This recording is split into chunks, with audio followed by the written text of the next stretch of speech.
when I was reading up about helmets and how the EPS liner inside a helmet works, when a head stops moving suddenly because it crashed into something hard like the curbstone, because the time squares and the time is in decimals, the G numbers multiply at a rate that is impossible to comprehend.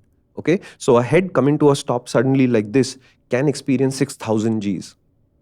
Why? Because it stopped in the space of 2 micrometers and it took 0.00000x seconds to do it. And when that becomes an acceleration number, that number runs into thousands instantly.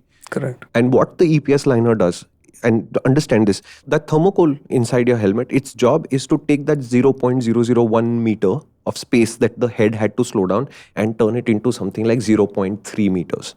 Doesn't sound like a lot. Okay, but that means that the time has gone from 0.0000 to something like 0.00. And now suddenly you are 10,000 times better and the G number falls to something still ridiculous like 300 G. But a 300 G is a very bad headache and 2 days in the hospital with MRIs.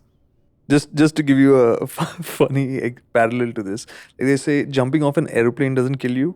It's the hitting the earth. It's the landing, yeah. Yeah, it's the landing that's okay, the problem. so the whole idea of that calculation to how to reach a star, why they will paint the face so that you can recognize which part of the face hit what part of the car in the test, while they'll paint the rest of the knees, etc., etc. And remember, there are caveats in there.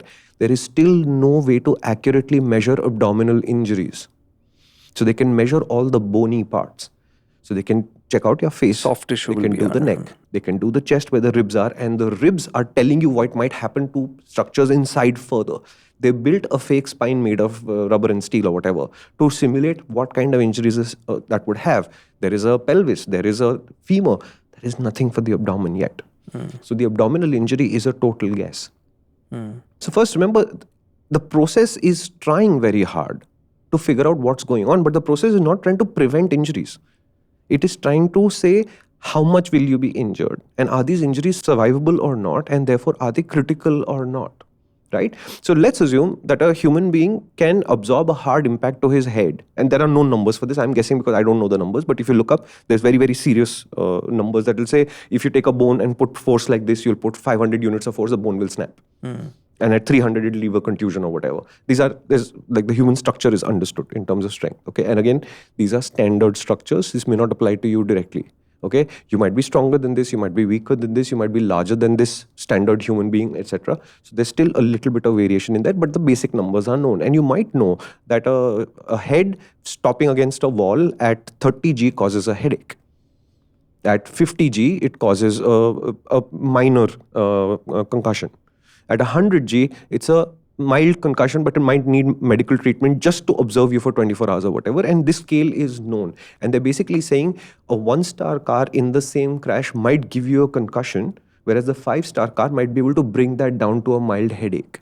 Nobody's saying you're going to come out of that with your AirPods Max still on and saying, wow, man, Drake is singing some really nice songs today. It's not going to happen. You are going to get injured. If you don't like opinions and opinionated people, then my recommendation is do not head to the MotorInc channel, because you're 100% going to get a clear shot at what we are thinking, and our hope is that it'll help you. So choose wisely.